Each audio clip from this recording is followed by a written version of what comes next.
Waalaikumsalam warahmatullahi wabarakatuh. Orang yang memerintahkan sesuatu tetapi tidak mengamalkannya, ya, apakah masuk dalam kategori fasik, munafik, atau apa? Murtad atau lain sebagainya? Semuanya bisa. Semuanya apa? Bisa. Tapi paling enggak bisa dua, bisa fasik saja, ya, dengan tingkat kefasikan yang bertingkat-tingkat. Fasik itu artinya apa sih? Fasik itu artinya keluar dari ketaatan kepada Allah. Itu arti fasik. Artinya berdosa. Yang namanya dosa itu bertingkat-tingkat atau tidak? Bertingkat-tingkat. Karena itu kalau kita menemukan orang seperti itu, ya kita katakan salah.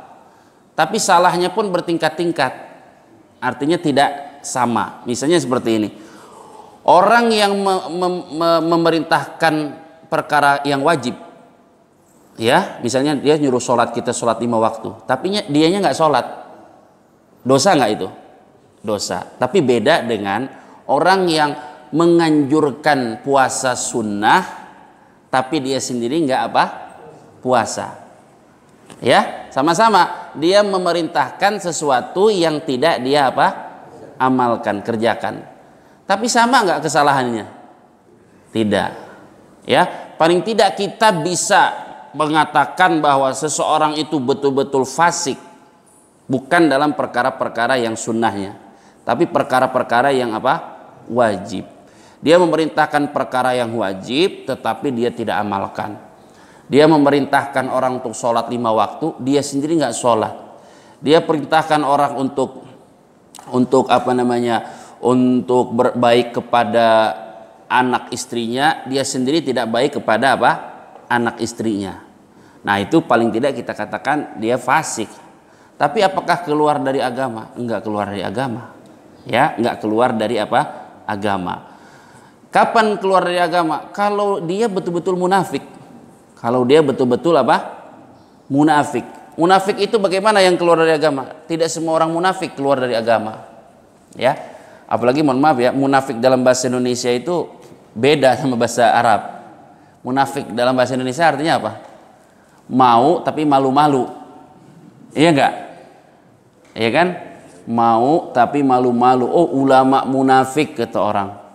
Ya, ulama munafik itu kalau kata artis-artis yang wanita misalnya. Ulama munafik itu misalnya nyuruh orang untuk tidak berbuat maksiat terkait dengan wanita, padahal dia sendiri suka apa? Wanita. Kan seperti itu. Bukan itu munafik yang dimaksud dalam Al-Quran. Munafik yang dimaksud dalam Al-Quran adalah menyembunyikan kekufuran dalam hati, tapi menampakkan kesolehan di luar. Menyembunyikan kekufuran dalam hati, maksudnya gimana? Dia itu nggak percaya sama Islam. Dia nggak percaya sama apa?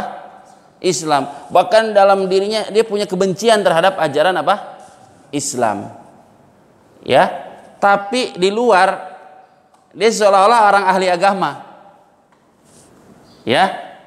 Nah, itu yang barangkali orang yang keluar dari apa? Agama. Kalau dia perintahkan, ya, perintahkan orang untuk berbuat kebaikan, dia sendiri tidak melakukan kebaikan. Banyak nggak ulama-ulama munafik zaman sekarang? Banyak sebenarnya. Tapi ingat ya, orang munafik itu kita sikapi di luar ya, kita sikapi sebagai orang apa? Muslim. Karena orang munafik itu urusannya urusan hati. Orang munafik yang betul-betul munafik, urusan dia, penyakit dia adalah penyakit apa? Hati. Dan hati itu yang hanya tahu siapa? Allah.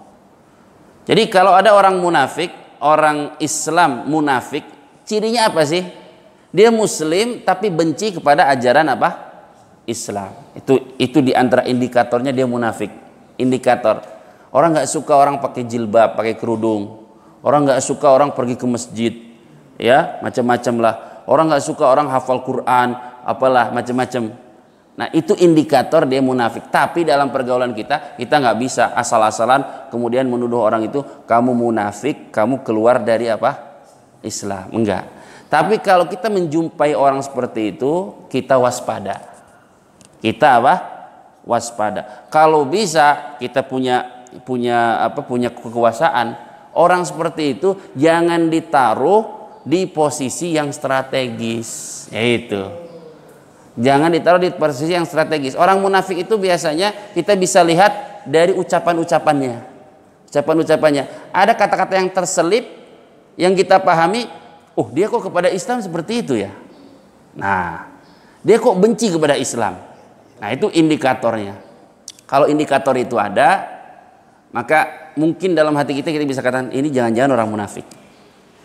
Tapi di zaman Rasulullah orang munafik pun disikapi seperti orang apa? Islam. Kesehariannya dianggap orang Islam, bukan orang kafir. Dia kafir itu bisa di hadapan Allah dia kafir. Tapi untuk keseharian paling tidak orang munafik ini ya membuat kita waspada. Di antara kewaspadaan kita adalah kita tidak menaruhnya di posisi-posisi apa? Strategis.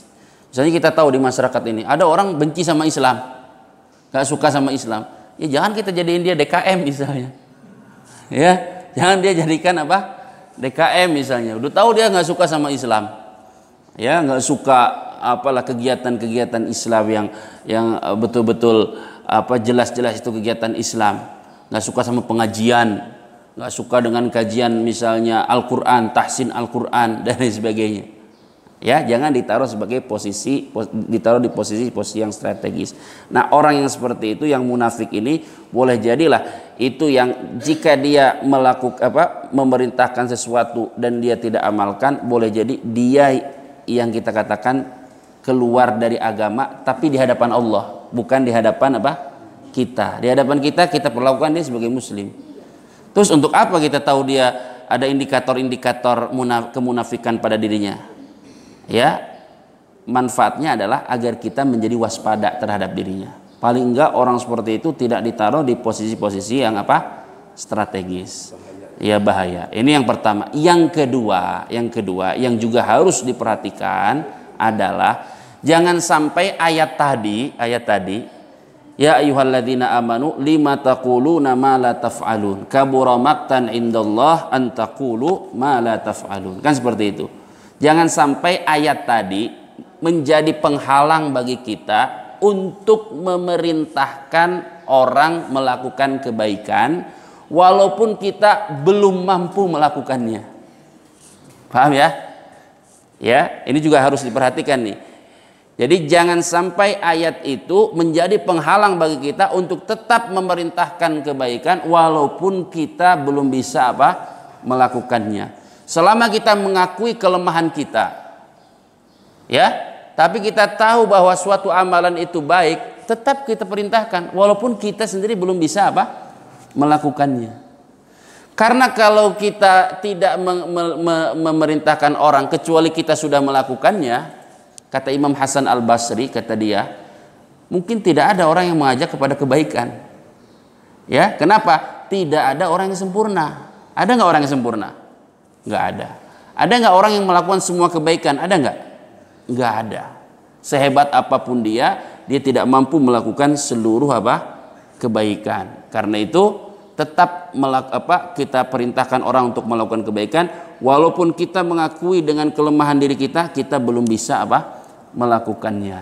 Yang berdosa apa? Yang dia perintahkan, yang wajib misalnya salat, berbakti kepada orang tua atau baik kepada keluarga, dia sendiri tidak melakukan hal-hal yang wajib, ya, atau dia memerintahkan orang melakukan perbuatan yang sunnah yang dianjurkan, dia sendiri tidak suka dengan perbuatan tersebut. Adapun kita belum mampu ya untuk melakukan sesuatu, maka tetap kita diperintahkan untuk menyampaikannya walaupun kita belum bisa apa? Melakukannya. Karena ada penjelasan dari Imam Al-Hasan Al-Basri, kalaulah manusia itu tidak melakukan amar ma'ruf nahi mungkar sampai menunggu sampai dirinya sempurna, maka di dunia ini tidak akan tegak yang namanya amar ma'ruf nahi mungkar, karena tidak ada manusia yang sempurna.